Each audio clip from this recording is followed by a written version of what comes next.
예, 안녕하세요. 저는 건국대학교 부동산과학원의 신정철 교수라고 합니다. 지금부터 제5회 부동산 산업의 날 기념 한국부동산 분석학회 학술대 일반 세션을 진행하려고 합니다. 한 가지 세션 진행과 관련돼 가지고 좀 중요한 공지사항 하나 말씀드리면은 저희 전문가 세션에 사용하기로 했던 유튜브 계정을 지금 쓸 수 없어서 전문가 세션도 이 일반 세션의 유튜브 계정을 그대로 쓰려고 합니다. 그래서 그 유튜브 계정을 좀 이용해 주시면 좋겠고요. 이제 일반 세션과 관련돼서 저희 일반 세션에는 두 편의 논문과 이제 세 분의 토론자가 이제 계십니다. 그래서 제가 4시부터 전문가 세션이 진행돼야 되기 때문에 이제 기본적으로 뭐 일반 세션은 4시 전에 끝내야 될 것 같습니다. 그래서 한 5분이나 10분 전쯤 끝내면 화장실 한번 갔다 오셔서 전문가 세션 들어오지 않을까 뭐 이렇게 생각합니다. 그래서 그렇게 하시면 될 것 같아서 제가 시간을 대충 계산해 보니까 발표자께서는 한 15분 정도 발표해 주시고 토론자께서는 한 6분 정도 토론해 주시면 얼추 시간이 대충 맞춰서 끝낼 수 있을 것 같습니다. 그래서 가능하면 이 시간을 좀 지켜서 토론과 발표를 해주시면 좋을 것 같다 이런 부탁 말씀드립니다. 자, 먼저 저 이제 일반 세션에는 첫 번째 논문은 명지대학교 경정익 교수님께서 이제 발표를 해주시겠습니다.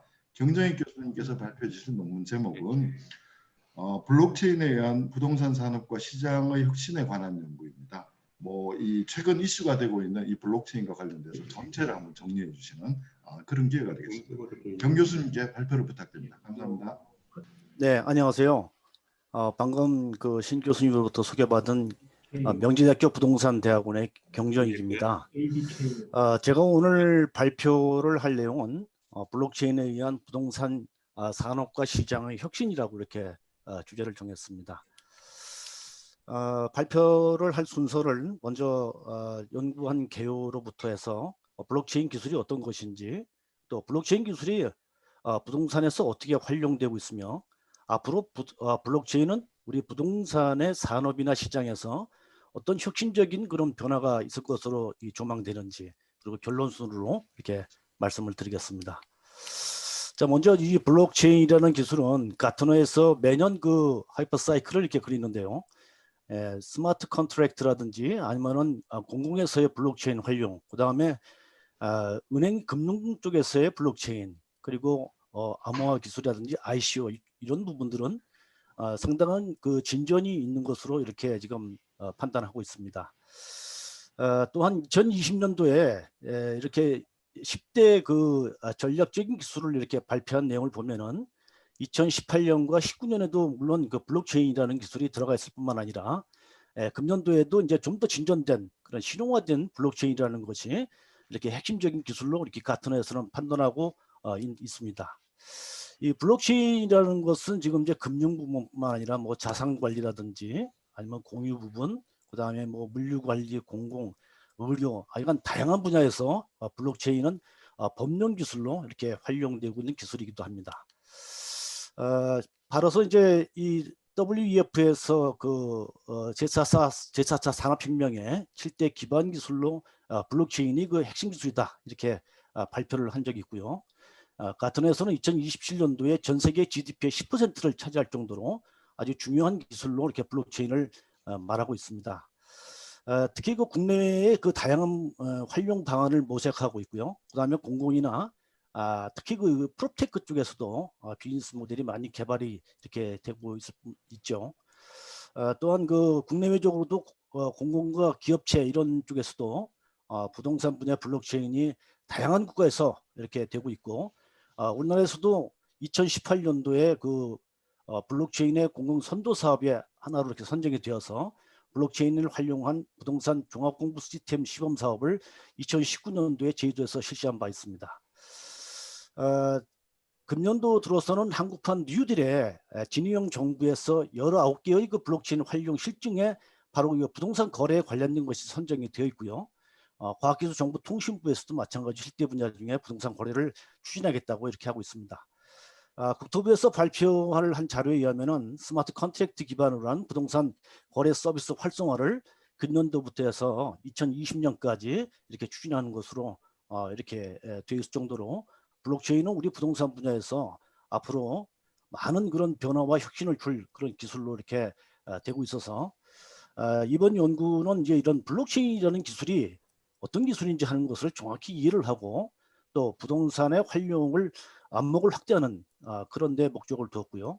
또한 블록체인에 의해서 부동산 산업과 시장의 혁신적인 변화를 조망하고 앞으로 공공이나 민간에서 부동산 분야에서 블록체인의 실용성을 이렇게 모색하는데 근본 연구의 목적이 있다 하겠습니다.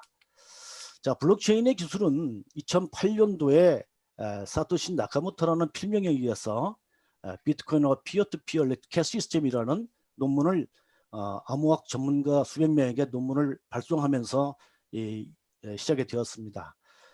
그로부터 한 4개월 후에 2009년도에 사토시 나카모토는 스스로 블록을 갖다 형성을 하면서 비트코인을 거기서 채굴을 하였고요. 이렇게 된 그 블록체인은 2018년 12월 현재 5억 건의 트랜잭션이 저장이 돼 있고 55만 블록이 형성되어서 약 200기가 정도의 용량을 차지하고 있는 기술이기도 합니다. 자, 이 논문을 발표한 사토시 나카모토는 어떤 생각을 가지고 이런 그 블록체인이라는 것을 이렇게 했을까 하는 것을 논문을 통해서 이렇게 살펴보면요. 세계 그 금융 위기가 왔을 때 바로 중앙의 그 어떤 시스템에 의해서 도미노 현상으로 이렇게 문제가 발생되는 것을 이렇게 바라보면서 이런 것들을 좀 더 좀 보장을 하고 좀 더 보완을 하기 위해서는 어떻게 될 것인가 해서 이런 민주성과 신뢰성, 가용성이라는 이런 세 가지의 그 이슈를 가지고 여기에 이제 적용 기술이라고 제가 이렇게 써놨는데 이런 다양한 적용 기술을 거기다 블록체인에 적용시켜 가지고 문제를 해결하려고 했다라고 이렇게 하고 있습니다. 자, 이 기술들을 제가 다 일일이 설명드리기 시간이 없기 때문에 간단하게 그냥 제목 위주로 말씀드리겠습니다. 먼저 그 탈중앙화라는 시스템이 바로 중앙화 시스템에 달려서 이런 것을 통해서 무결성을 보장하고요, 보안성과 가동성을 보장하는 그런 것으로 생각을 하는 기술이고요. 그 다음에 이제 분산 저장 원장 기술이라는 이 기술을 통해서 데이터의 무결성이라든지 위변조를 불가하는 이런 것을 했고요. 그 다음에 머클출이라든지 SHAU라는 해치 함수를 통해서 이렇게 변조가 되었을 때 쉽게 식별할 수 있는 이런 것을 착안을 했습니다. 또한 이제 해시 체인이라고 해가지고요. 그러니까 해시를 연쇄 해시라고 할 수 있습니다. 그래서 이런 연쇄 해시라는 기술을 적용시켜가지고 데이터의 비가역성을 유지를 하고 또 비암호화 기술을 통해서 이런 그 P2P의 거래가 보장될 수 있도록 이렇게 하고 있습니다. 또한 그 해시 퍼즐을 통해서 이런 자격 검증을 통해서 이런 이제 채굴을 하게 함으로써 많은 사람이 참여를 하고 그런 속에서 이런 그 투명성과 그런 그 비가역성을 보장할 수 있도록 이렇게 하고 있습니다. 이러한 그 블록체인의 기술은 지금 이제 특성을 보면은 탈중앙화하고 이제 투명성, 그다음에 비가역성, 그다음에 가용성이라는 이런 네 가지의 중요한 특성을 가지고 있습니다. 뭐 그 외에도 여러 가지 뭐 다른 특성도 있긴 하죠. 그렇지만 그러니까 이 네 가지의 중요한 특성에 맞춰서 이런 특성을 살릴 수 있는 분야에서 이 블록체인이 현재 활용되고 있다라고 할 수 있습니다. 그런데 지금 제가 말씀드리는 것은 이제 퍼블릭 블록체인을 말씀을 드리고 있습니다. 그래서 이 기술은 상대적으로 처리 속도가 느리고요. 그 다음에 비트코인을 블록체인을 유지하기에는 채굴 수익성이 악화됨으로 해서 참여자가 갈수록 급속도로 줄기 때문에 유지하는 데 불확실하다든지 뭐 여러 가지의 그런 문제점이 있어서 자, 이런 기술을 이제 이런 퍼블릭 블록체인을 이용하기에는 어려움이 있어서 지금 탈중앙화라는 걸 포기하고 좀 더 처리 속도를 높인다든지 이렇게 해서 프라이빗 블록체인이라든지 컨소시엄 블록체인으로 이렇게 되고 있고요. 현재 우리가 활용할 수 있는 부동산분에서 활용할 수 있는 블록체인은 바로 프라이빗 블록체인일 가능성이 큽니다. 자, 또한 이제 스마트 컨트랙트라서 우리나라 말로 하면 이제 스마트 계약이라고 하는데 이 스마트 계약은 좀 더 프로그램화 시켜가지고 이런 그 이런 분산 원장을 갖다 기록을 함으로써 계약을 하고 그 다음에 체결을 하고 이행하는 것을 자동화를 시켰다는 기술입니다. 그래서 이런 기술이 부동산 분야에서 앞으로 크게 이슈가 될 것으로 이렇게 보이기도 합니다. 또한 ICO라는 것은 이제 자금을 조달하는 방식인데요. 이것도 마찬가지로 블록체인에 의해서 자금을 조달을 해서 ICO를 통해서 전 세계의 자금이 매년도 급속도로 이렇게 증가하고 있습니다. 밑에서 보시는 바와 같이 증가하고 있고요. 그다음에 국내에서도 이제 보스코인이 블록체인 OS를 통해서 1,200만 불을 조달을 한 바가 있습니다. 자, 이와 같은 이제 블록체인 기술에 의해서 실제로 부동산 분야에서 활용되고 있는 분야를 보면요. 미국이라든지 스웨덴, 조정어국, 온두라스 이런 국가에서는 주로 부동산에 관련되는 그런 공부나 그런 정보를 분산 원장에 기록을 함으로써 그렇게 보안을 유지하고 비가역성을 유지할 수 있도록 하는데 주로 활용하고 있다라고 할 수 있습니다. 한국에서는 아까도 말씀드렸듯이 2018년도에 공공시범 사업을 해서 하고 있고요. 앞으로 2029년도부터 24년까지 또 새로운 이런 프로젝트를 이렇게 수행을 하고 있는 기술입니다. 자, 산업 쪽에서는 이게 블록체인은 뭐 빅데이터라든지 B2P라든지 아니면은 뭐 그런 그 마케팅을 한다든지 아니면은 투자를 한다든지 다양한 분야에서 블록체인이 부동산 분야에서 활용되고 있기도 합니다. 자, 하나 예를 들어서요. 블록체인의 프로테크 중에 이런 퀀텀알리라는 미국에 있는 회사는 증권형 토큰을 발행함으로 인해서 소유권을 갖다가 이렇게 잘게 쪼개서 이렇게 거래를 하게 하고 또 그런 것에 의해서 거래 비용을 절감한다든지 이런 그 블록체인에 의해서 이런 프로테크를 하고 있고요. 그 외에도 옆에서 제가 써놓은 것 같이 멜리도라든지 아틀란타라든지 프로피라든지 뭐 여러 그 회사에서 현재 이런 그 토큰을 발행함으로 인해서 이런 거래가 이루어질 수 있도록 하는데 하고 있고요. 우리나라에서도 카사코리아는 금융위원회에서 혁신 금융 서비스로 지정이 작년 12월 말에 돼서 블록체인 기반에 의해서 분산 원장 방식의 부동산 유동화 수익증권을 발행을 통해서 이렇게 투자를 하는 것으로 이렇게 비즈니스를 하고 있기도 합니다. 자, 이런 이제 부동산 쪽에서의 이 블록체인을 살펴보면요, 해외에서는 블록체인에 의해서 혁신적인 그런 비즈니스 모델의 시도가 활발하게 진행되고 있다라고 할 수 있습니다. 반면에 블록체인 기술은 만능이 아니다 하는 거죠. 그래서 그런 기술과 활용에 대해서 좀 더 정확하게 기술적인 부분을 이해를 하고 그리고 제대로 활용할 수 있도록 세심한 그런 검토가 필요한 부분이기도 합니다. 그러한 예는 작년도에 제주도에서 이런 부동산 종합권 시스템에서 블록체인 사업을 하다가 중단된 것을 보면은 그런 것을 우리가 실감할 수 있습니다. 제가 종전에는 이제 빅데이터를 통해서 뭐 국토부터 해서 뭐 허그라든지 여러 기관에 자문을 하고 했습니다만 사실 가면서 깜짝 놀란 것은 그런 기술을 그 실무를 하는 분들이 제대로 이해하지 못하는 것이 많았다 하는 겁니다. 그러다 보니까 용두사미격으로 그 프로젝트가 수행되는 그런 부분도 많이 있었는데 우리나라 이제 이 블록체인도 마찬가지로 좀 더 그 기술적인 측면을 제대로 접근하고 그 특성을 잘 살려서 제대로 그 효율적으로 활용할 수 있도록 이렇게 앞으로 추진되기를 바라는 바입니다. 자, 세계은행에서 2018년도에 그 블록체인에 의해서 이 프로테크 발전 단계를 이렇게 레벨 1부터 해서 레벨 8까지 이렇게 좀 구분해서 하고 있습니다. 지금 현재는 블록체인에 의해서 어떤 공부를 기록을 하고 또 아니면은 그런 것에 의해서 일부 이렇게 자금이 거래가 이루어지고 또 그런 그 프라이빗 블록체인에 의해서 현재 중앙화된 그런 데이터베이스가 이렇게 교체되는 그런 레벨 4까지 이렇게 가고 있는 것으로 이렇게 볼 수 있고요. 앞으로 이제 이런 것들이 실제로 이제 소유권이 부동산에 대한 소유권이 분할이 돼 가지고 이런 것 소유권이 설정이 되고 그런 것들이 이제 제대로 권리로서 보장이 되고 또 부동산 거래가 또 이런 그 중개사가 없이 거래가 이루어질 수 있는 레벨 7 단계를 거쳐서 모든 분야가 자동화 이루어지고 또 다양한 분야에서 그런 것이 하나의 거래가 이루어졌을 때 다양한 분야가 이게 참여가 되는데 그런 것들이 모두 다 이렇게 자동화되는 레벨 8까지 가게 되는 단계를 거치게 될 거라고 이렇게 보입니다. 그래서 현재는 이제 4단계까지가 된 거라고 볼 수 있고요.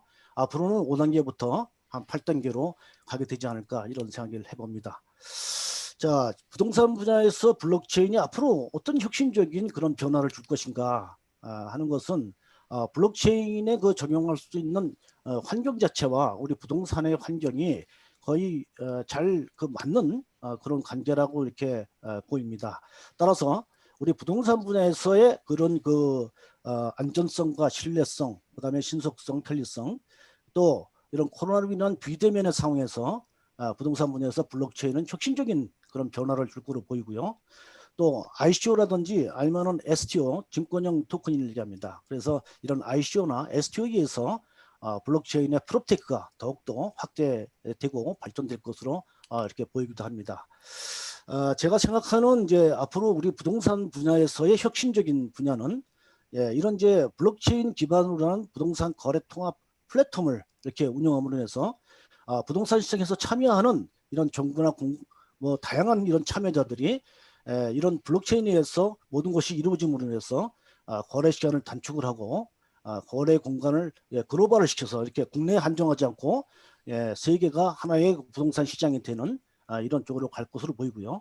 그다음에 편의성과 신뢰성, 그다음에 거래 비용을 대폭적으로 절감이 될 것으로 이렇게 보고 있습니다. 또한 그 우리 전자상 거래는 지금 현재 큰 대세입니다. 그래서 앞으로 부동산 분야에서도 이런 블록체인에 의해서 전자상 거래가 충분히 될 가능성이 있어 보입니다. 그래서 이거는 앞에서 제가 세계은행에서 레벨 그 8까지 보는 단계에서 레벨 7이나 레벨 8이 되면은 바로 전자상 거래까지 부동산 분야도 가능할 것으로 보이고요.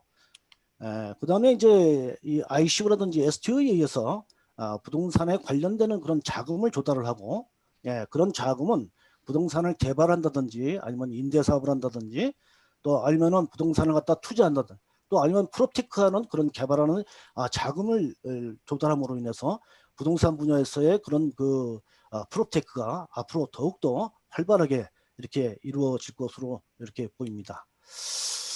지금 현재 또 하나는 뭐냐면 이제 그 허위 매물이 그 많은 것이 우리 부동산의 큰 골칫거리죠. 그래서 제가 이제 이 블록체인을 이렇게 연구하면서 보니까 이 블록체인은 이렇게 정보가 틀려지면 포크하는 현상이 있습니다. 포크는 이제 분기라고 할 수 있죠. 말하면. 그다음에 이제 길게 진실된 정보가 바로 길게 이렇게 연결이 되고 그리고 그렇지 않은 정보는 이질되는 정보는 이렇게 포크하는 현상이 있습니다. 그래서 부동산에 관련되는 그런 매물 정보가 진실된 것은 길게 연결이 될 것이고요. 그리고 거기서 허위되는 것은 이렇게 포크하는 현상이 있어서 부동산에 대한 허위 매물을 식별할 수가 있고 또 어쩌면은 말이죠.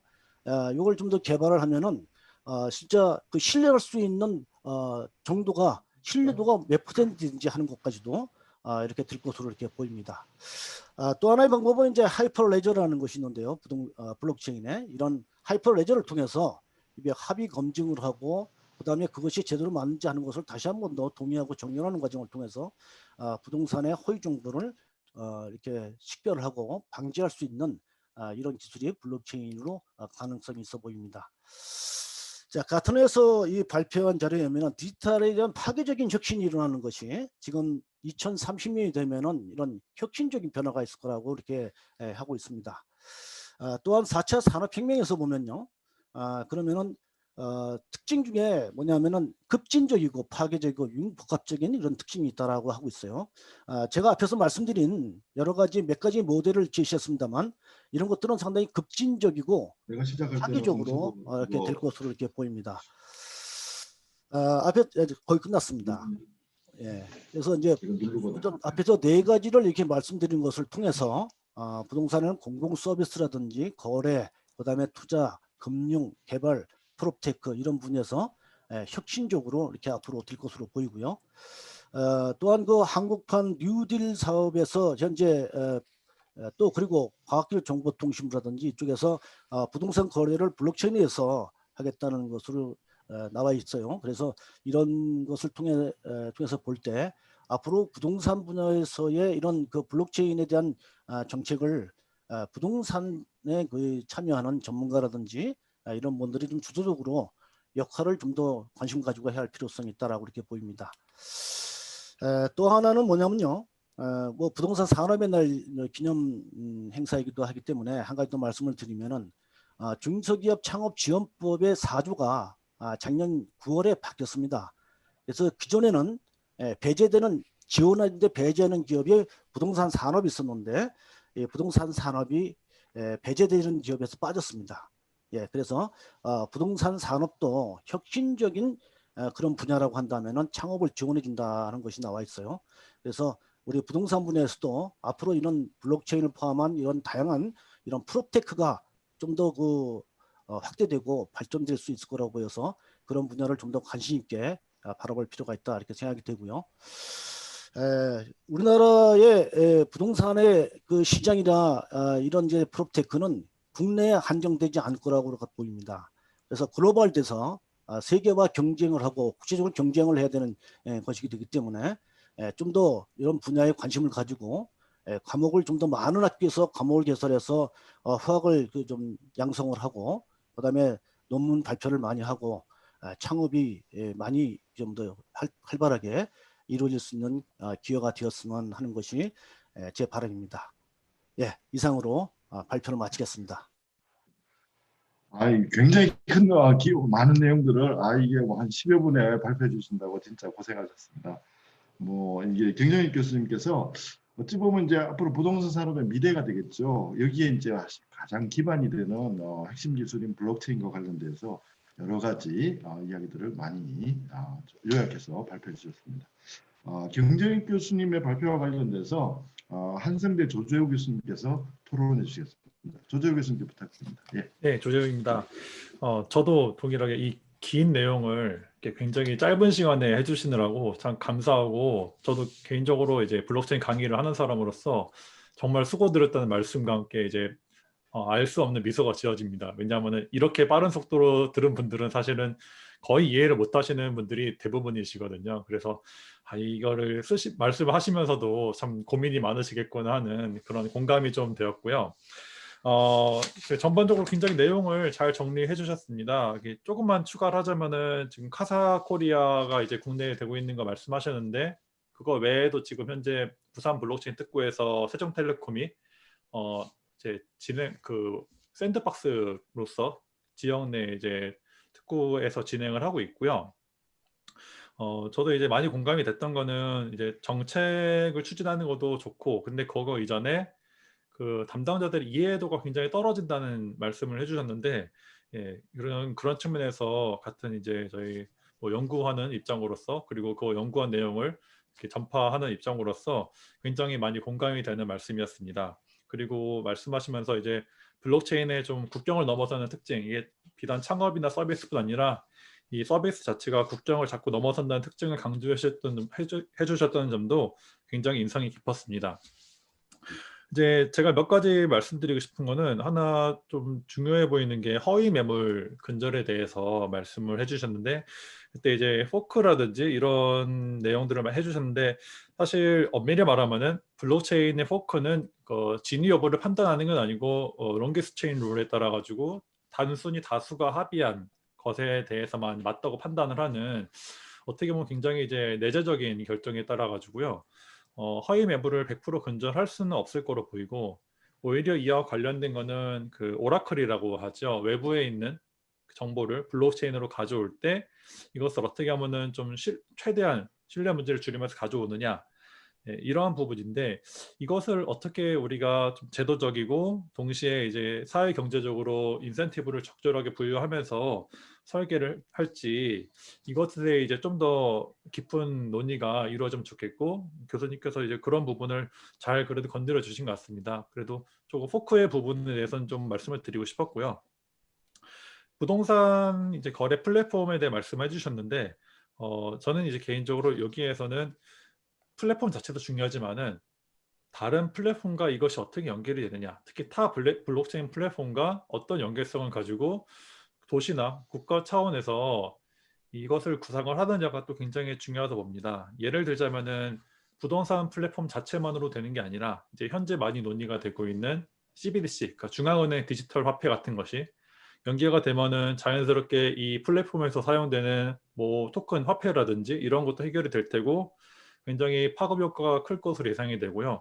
아니면 이제 DID 같은 게 붙는다면은 부동산에서 뭐 신원이라든지 아니면 이제 뭐 신뢰도라든지 이런 것도 자동으로 확인될 것이기에, 우리가 플랫폼에 대한 논의를 할 때 내부에 어떻게 이제 우리 내부 부동산 내부의 서비스 연결하는 뿐 아니라 부동산 외부에 있는 그런 플랫폼들과도 어떻게 연결하느냐를 같이 고민하면 더 좋겠다 이런 생각이 들었습니다. 그리고 늘 중요하지만은 이제 왜 블록체인을 쓰느냐 이거를 이제 굉장히 잘 말씀해 주셨어요. 그 블록체인이 만능이 아니다 하시면서 그래서 저도 이 부분은 이제 공감을 하면서 다시 한번 왜 이런 블록체인을 쓰느냐 아까 같이 하이퍼레저를 쓰시는데 사실은 이게 앞에 표에서 보면은 그 컨소시엄 블록체인의 이뮤탈리비티 같은 게 없는 것으로 나오거든요. 오히려 이런 거는 좀 이렇게 자승자박으로 논의가 되는 것 같아가지고 여러 가지 가능성을 열어놓고 뭐 컨소시엄 블록체인 쓰더라도 퍼블릭 블록체인 병행하면서 이거를 뭐 잘 구성하겠다는지 이런 쪽으로 논의를 좀 종합적으로 검토를 하면은 훨씬 더 풍부하고 잘 정제된 연구가 될 것이라고 저는 기대를 합니다. 네, 이상으로 토론 마치겠습니다. 감사합니다. 예, 좋은 발표를 해주신 명지대학교 경정희 교수님과 한성대학교 조재우 교수님께 감사드립니다. 저희 인간 세션에는 논문 한 편이 더 있습니다. 두 번째 논문은 한국주택금융공사의 김병욱 박사님과 장한익 박사님이 쓰신 한국형 청년임대주택 정책의 성과와 확장성 모색을 위한 금융지원 강화 방안입니다. 발표는 한국주택금융공사의 김병국 박사님께서 해주시겠습니다. 김병국 박사님 부탁드립니다. 네.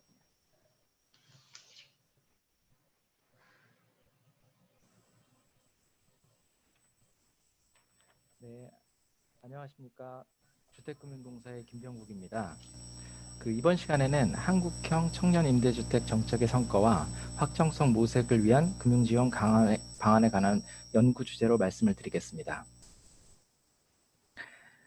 임대주택의 필요성 그리고 서울시와 부산시의 청년 임대주택의 개요와 사례 이를 바탕으로 금융지원 강화 방안에 대해 말씀드리겠습니다. 1차, 2차 베이비부머 X세대, 밀레니얼 세대 그리고 Z세대에 이르기까지 대한민국의 인구 구조 및 가구 구조는 큰 변화를 겪고 있고 향후 30년 후에는 현재 인구 구조가 피라미드형에서 역피라미드형으로 변경될 것이라고 저출산 고령사회위원회에서 발표한 바 있습니다. 현재 전체 인구의 50%가 서울 등 수도권에 거주하고 있습니다. 20, 30대 부산, 광주, 대구 등 주요 지방 도시에 사는 많은 청년층들은 수도권으로 이동하고 있습니다. 주요 지역의 청년 주거 빈곤율은 서울이 40.4%로 나타나는 등 청년층의 주거 환경은 열악합니다. 건설사, 지자체, 정부 입장에서도 한국형 청년 임대주택의 필요성은 주거 정책 및 사업 모델 중 하나일 것입니다. 서울시는 역세권 청년주택의 사실상 최초라고 볼 수 있습니다. 청년 세대가 머물고 싶은 도시 주거 환경을 조성하고 민간과 공공이 협력하여 대중교통 중심 역세권에 장기 임대주택을 공급하는 것입니다. 세부 사업 개요를 자료에 첨부하였습니다. 역세권에 부담 가능한 수준의 양질의 민간 임대주택을 제공함으로써 청년층의 주거난을 해소하고 지역경제 활성화에 기여한다는 데 도입의 배경이 있습니다. 2017년도부터 2019년도까지 총 16,176세대를 공급하여 민간 협업을 통해 성공적인 임대주택 공급 모델을 제시하기도 하였습니다. 그럼에도 자료와 같이 사업자 입장에서 긍정적인 측면과 부정적인 측면 모두 가지고 있습니다. 최근 언론에서도 역세권 청년주택에 대한 우려와 비판의 목소리 또한 적지 않습니다. 다음은 용산 베르디움 프렌즈는 우리나라 대형 건설사 중 하나인 H사에서 건설하는 역세권 청년주택입니다. 입지환경, 교통망, 인프라, 생활환경 매우 우수한 것으로 나타나고 있습니다. 다음으로는 부산시 행복주택에 이은 청년주택 모델 중 하나인 드림아파트입니다. 부산 드림아파트는 상업지역 내 용적률 상향을 통해 생활 여건과 입지 여건이 우수한 청년층, 신혼부부를 위한 민간 임대 아파트입니다. 올 9월에 사업 관계자 간의 MOU를 체결하기도 하였습니다.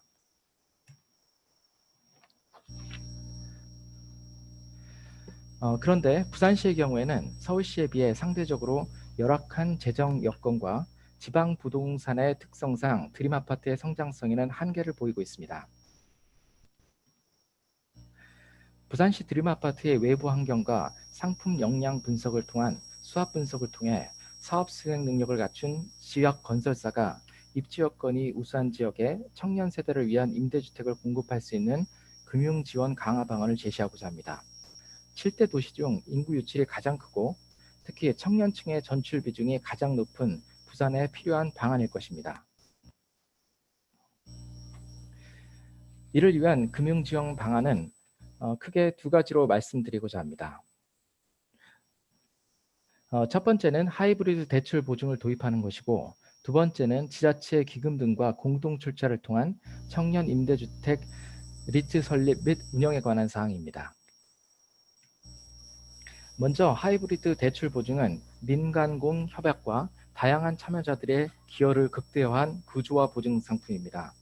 플레이어는 지자체, 은행, 공적 보증기관, 지자체에서 출주한 지방도시공사 등입니다. 주요 역할을 보면 공적 보증기관의 공유, 보증 한도 확대, 보증 비율 상향, 보증률 운영 우대 등입니다. 아울러 하이브리드 보증을 통해 한 개의 프로젝트에 두 개의 보증 상품을 탑재하는 것입니다. 지자체의 경우 용도지역 변경, 높이 제한 폐지, 인허가 절차 신속화 등 행정적 물적 지원입니다. 하이브리드 대출 보증을 보면 분양이 아닌 임대주택의 특성상 프로젝트 기간에 사업의 현금 흐름, 캐시 인플로우가 제한적이라 건축비의 지원이 필요합니다.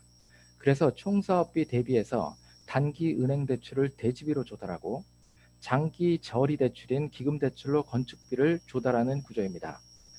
이때 근저당 또는 신탁 설정은 기금 대출을 1순위로, 은행 대출을 2순위로 설정하고 대출 상환 순서는 반대로 대지비인 은행 대출을 1순위, 기금 대출을 2순위로 합니다. 이를 통해 임대주택의 특성을 반영한 충분한 사업비의 조달이 가능하고 두 상품을 혼합함으로 해서 대출금리, 대출 만기 등 각 상품이 지닌 장점만을 부각한 구조화한 금융상품이라고 볼 수 있습니다. 자본력이 미약하고 사업 수행 능력이 부족한 중소건설사도 제도금융권 내에서 자금 조달과 시장 진입이 가능할 것이라고 생각합니다. 이러한 리스크의 확대에 불구하고 역세권, 상업지구 내에 위치한 입지 여건이 양호한 점을 감안했을 때 사업성, 분양성은 양호해서 준공 리스크, 분양 리스크 등은 상당 부분 통제될 것입니다. 다음으로 청년 임대주택 리츠 설립과 운영에 관한 사항입니다. 수익성이 크지 않은 임대주택의 공급의 특성을 감안할 때 출자 재원 마련에 어려움이 있을 수밖에 없습니다. 지자체나 지방도시공사도 그럴 재원이 충분하지 않습니다. 그리고 매입 후 이를 임대기간, 장기간 운영할 여력도 쉽지 않습니다. 청년 리츠 운영 구조도에서 보시는 것처럼 청년 임대주택 리츠 출자자를 한국주택금융사가 관리하는 주택금융신용보증기금 또는 주택도시기금 등 보증잔액이 80조 원에 이르는 탄탄한 기금을 통해서 이를 출자자로서의 역할을 수행할 필요가 있습니다. 기금은 출자를 하고 서울시, 부산시 등 지자체는 규제 완화와 이자 보전을 통해 리츠를 조력하고 매입 리츠에서 임대주택의 공급을 활성화하는 방식입니다. 한 발 더 나아가 청년 임대주택 리츠를 관리하는 AMC를 통해 임대 기간 내 안정적인 자산의 관리 및 운영이 가능하도록 하고자 합니다. 지난 4년간 수도권을 중심으로 급격한 주택 가격의 상승이 있었습니다. 경기도를 중심으로 기본주택, 기본대출, 그리고 서울시에서는 지분형 분양주택 등 산업계와 학계를 중심으로 이러한 얘기들이 진행되고 있고 연구도 진행되고 있습니다. 그 오늘자 경실련 기자회견 내용에 따르면 국토부의 공시가격이 상승률이 14%가 아니라 39% 이르고 서울 아파트의 경우에는 시세가 58% 상승하였다고 밝히기도 하였습니다. 이러한 환경하에 청년 임대주택의 활성화를 위한 각 부분의 역할이 중요하다는 점 말씀드리며 청년층이 거주주택을 임차하는 것에만 머물지 않고 그들이 나아가서 자산가 또는 지주가 될 수 있도록 주택을 구입할 수 있도록 하는 방안도 향후 연구과제로 남기며 발제를 마치도록 하겠습니다. 네, 경청해 주셔서 감사합니다.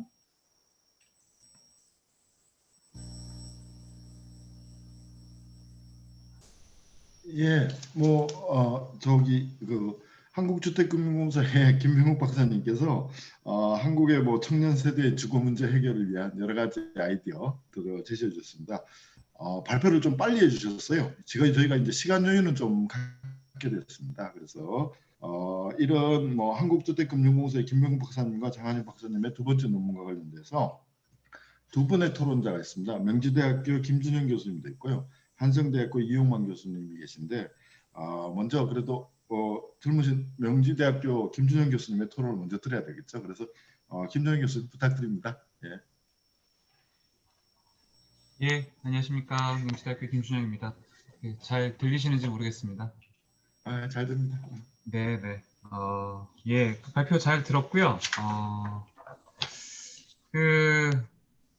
일단 청년임대주택이라는 이슈를 가지고서 지금 주택금융공사에서 여러 가지 사업들 내지 고민들을 하신 그런 연장선상에서 있는 발표라고 생각이 됩니다.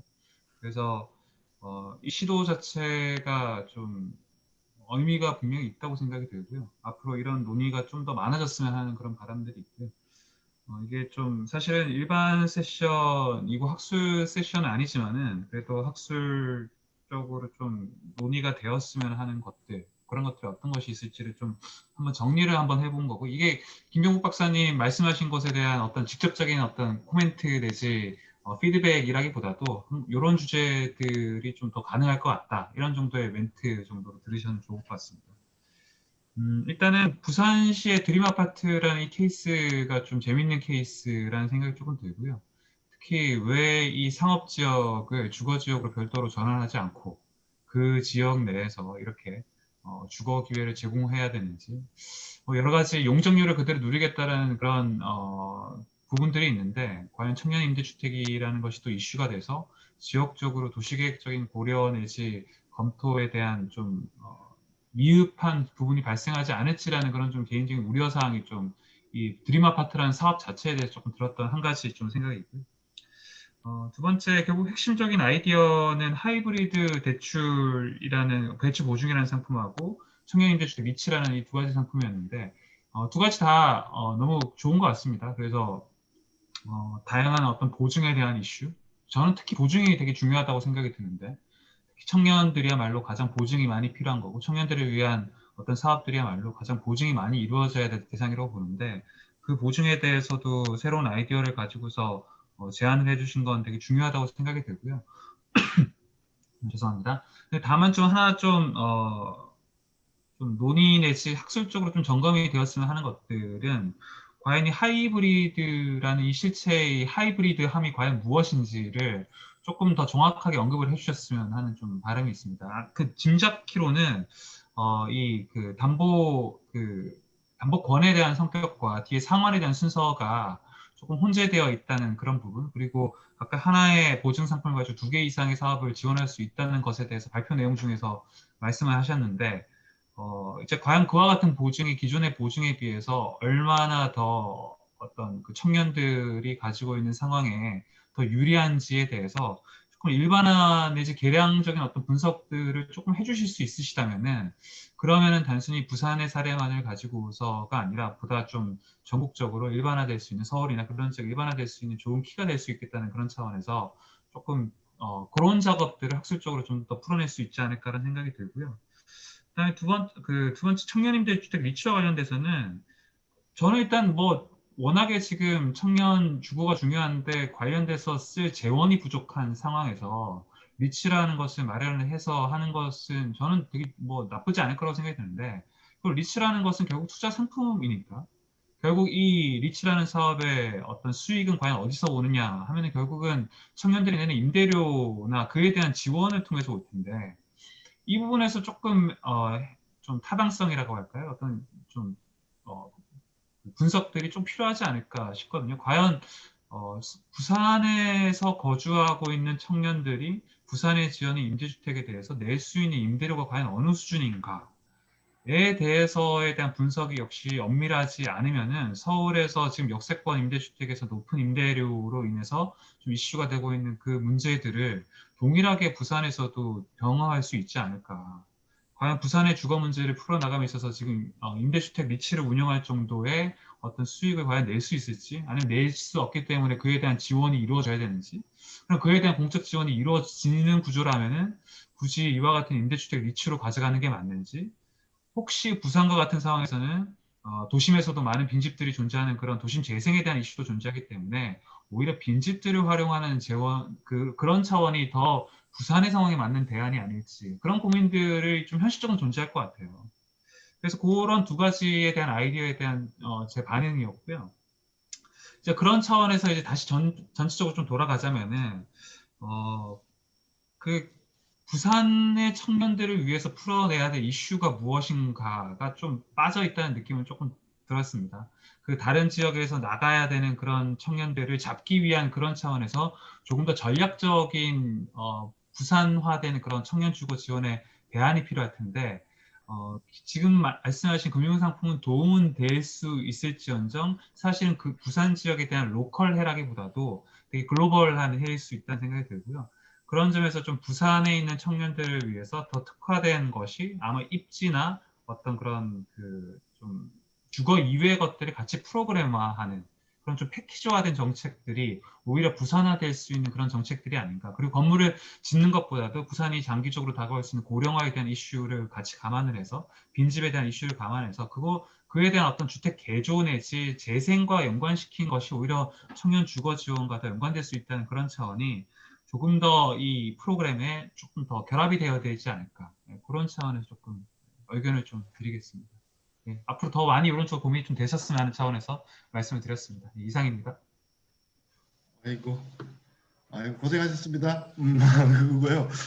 저는 사실은 김병욱 박사님이 이제 발표할 때 발표 속도가 좀 빠르다 이렇게 이제 그거 해서 사실은 코멘트를 해주신 거에 반박하거나 이제 의견을 말씀할 기회를 좀 드리겠습니다. 일단은 그러긴 한데 방금의 이 코멘트는 부산 문제 모두 다 해결해 뭐 이런 문제 같아서 너무 좀 무섭네요. 근데 뭐 어쨌든 이제 이영만 교수님의 토론을 마저 듣고 이제 종합적으로 정리해서 김명구 박사님께서는 아까 이제 급히 발표하신다고 좀 건너갔던 부분들을 이렇게 섞어서 말씀해 주시면 되겠습니다. 다음으로 사실은 이영만 교수님께서 토론을 해주시는데 제가 이 좌장을 하면 안 되는 거라고 저는 느끼고 있는 것 중에 하나가 이 전임 회장님이신 이영만 교수님이 토론을 하신 게 너무 죄송스럽고 저 좀 황송하거든요. 근데 어찌됐든 뭐 이렇게 하다 보니까 이렇게 됐습니다. 그래서 뭐 다음으로 이제 한성대 이영만 교수님의 토론을 듣도록 하겠습니다. 이영만 교수님 부탁드립니다, 회장님. 예, 안녕하십니까. 한성대학교의 이용만입니다. 김병국 박사님의 청년 임대주택 활성화를 위한 이제 금융 지원 방안에 대해서 잘 들었습니다. 두 가지 사례를 또 말씀을 해주셨고요. 서울시 사례하고 그 다음에 이제 부산시 사례를 말씀을 해주셨습니다. 그리고 이 금융지원 방안으로 두 가지를 말씀을 하셨는데 첫 번째는 이제 하이브리드 대출 보증이고 두 번째는 이제 청년 임대 리츠를 이제 말씀을 해주셨어요. 이 다양한 측면에서 금융 지원 방안을 이제 찾는 거에 대해서 우리 김병국 박사님이 두 개의 이제 가능한 모델을 제시했다라는 점에서 상당히 의미가 있다라고 그렇게 생각이 듭니다. 여기에서 이제 제가 이제 말씀을 드리고 싶은 거는 이제 청년 임대주택 일종의 사회적 주택이라고 볼 수가 있습니다. 막 공공 임대주택은 아니지만 민간 자본이 운영을 하되 정부나 아니면 지자체가 지원을 해주고 거기다가 금융적인 이제 보증도 일종의 이제 지원이라고 할 수가 있겠죠. 이런 지원을 통해 가지고 시장 임대료보다 조금 싼 임대료를 부과하는 조건으로 이제 공급하자. 뭐 이게 이제 사회적 임대주택이라고 볼 수가 있습니다. 그런데 이런 사회적 임대주택이 성공하기 위해서는 결국은 이제 거기에 참여하는 업체들은 수익이 나지 않으면 이제 참여를 하기는 어렵죠. 그런데 청년 임대주택에 대해서 임대료를 통제를 한다라면 또 수익은 안 나고요. 그래서 결국은 정부나 지자체의 지원, 그다음에 이제 금융 지원이 필요하지 않을까 그런 생각이 듭니다. 우리 김병국 박사님이 두 가지 사례를 말씀하셨는데 이제 서울 사례하고 그다음에 부산 사례를 말씀하셨는데 제가 페이퍼를 뭐 이전에 전에 읽어봤습니다만은 발표할 때도 떡 듣기에는 이제 서울은 어느 정도 성공적이었던 것 같고 부산은 조금 이제 좀 실패라기보다는 좀 뭔가 좀 지지부진한 거로 보이는데 그 이유 중에 하나가 지금 지자체의 지원이 있었느냐 없었느냐. 서울은 이제 지자체가 2차 보전을 해줬다라고 그렇게 얘기를 하고 있고 부산은 그게 이제 재정적인 어려움 때문에 안 되고 있다라는 거죠. 그렇다면 결국은 이제 이거의 성공은 금융도 중요하지만 결국 지자체가 여기에 어느 정도의 지원을 하느냐. 그다음에 그 용적률이라든가 이런 걸 사업성 있게 만들어 주느냐. 그다음에 토지를 얼마나 저렴하게 확보할 수 있느냐. 뭐 이런 거에 의해서 좌우가 되는 게 아닐까. 뭐 그런 생각이 듭니다. 거기다가 플러스가 이제 결국은 금융 지원이 되지 않을까. 뭐 그런 생각입니다. 왜냐 그러면 금융이라는 거는 기본적으로 리스크하고 그냥 수익률의 싸움이기 때문에 이것도 뭐 리스크를 공적인 기관, 공기관이 감당하지 않으면 사실은 이거는 어려운 거죠. 그래서 청년 임대 리츠도 결국은 민간 시장에 이제 그 자본을 이용을 하는 거기 때문에 결국 아까 김준영 박사님이 말씀하신 대로 이것도 결국은 수익률이 전제되지 않으면 어려울 거다. 뭐 이런 말씀 하셨단 말이죠. 저도 이제 동일한 게 생각이 듭니다.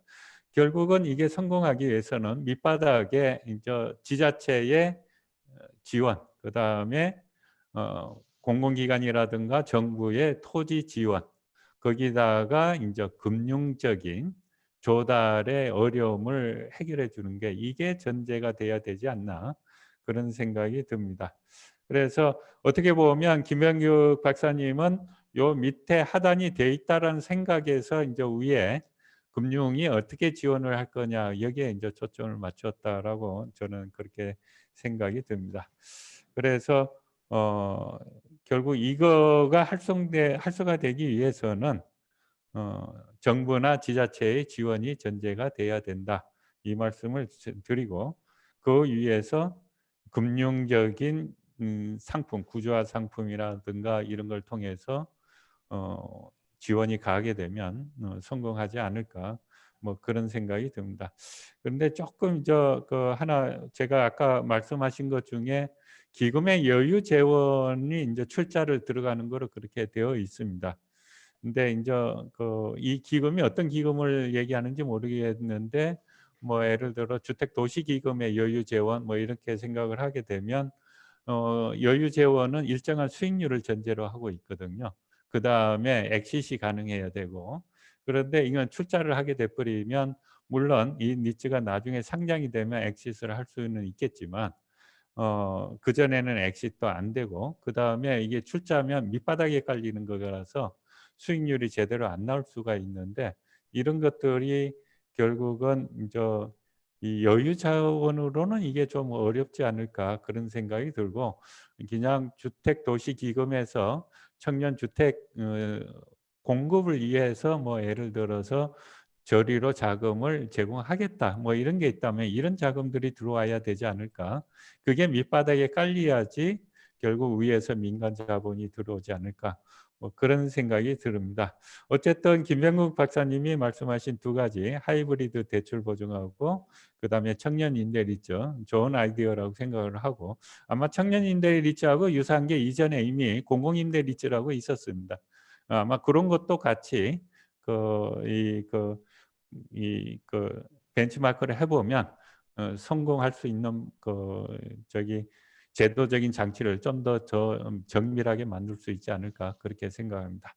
예, 이상으로 저의 토론 내용을 마치도록 하겠습니다. 뭐 신종칠 차장님이 좀 괜히 이제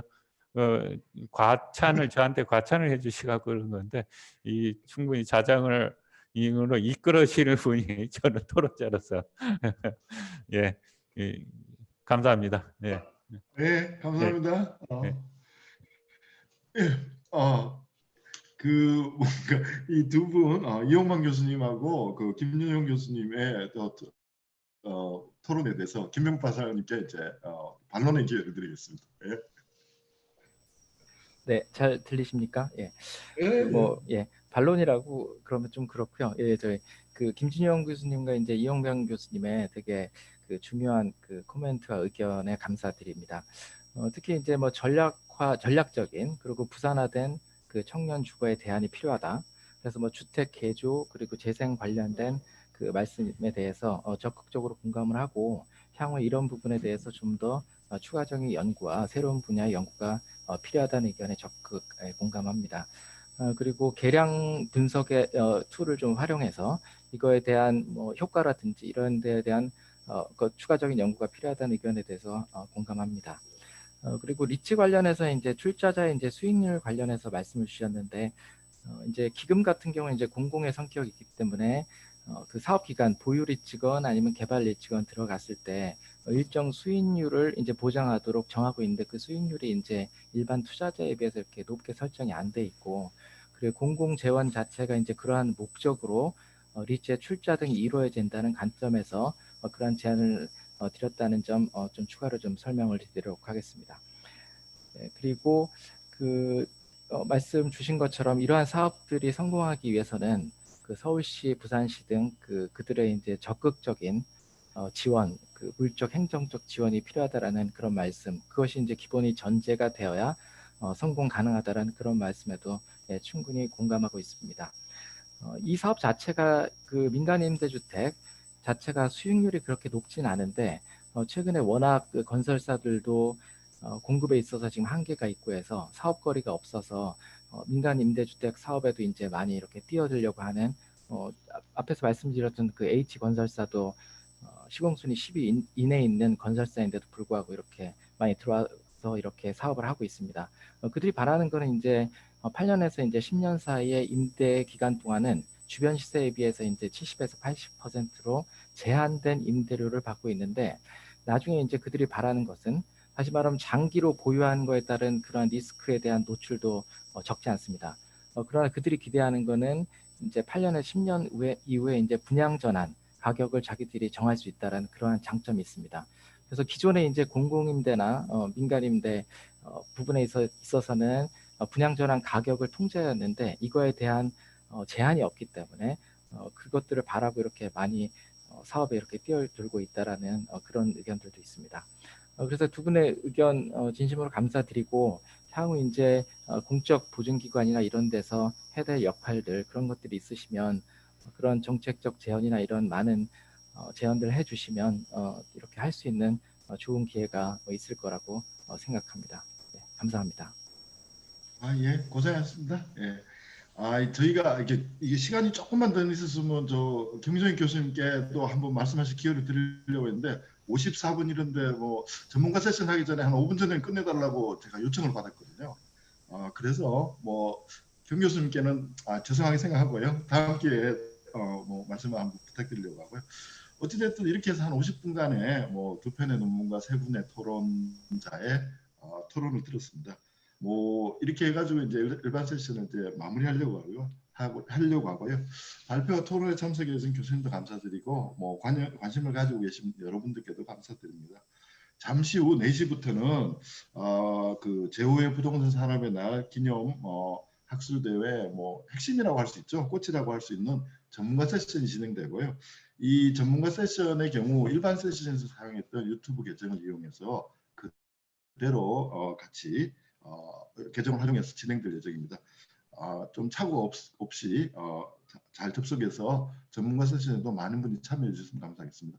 그리고 참석해 주신 발표해 주신 교수님들과 토론해 주신 교수님께 감사드립니다. 감사합니다. 예, 수고하셨습니다. 수고하셨습니다. 고맙습니다. 네, 감사합니다.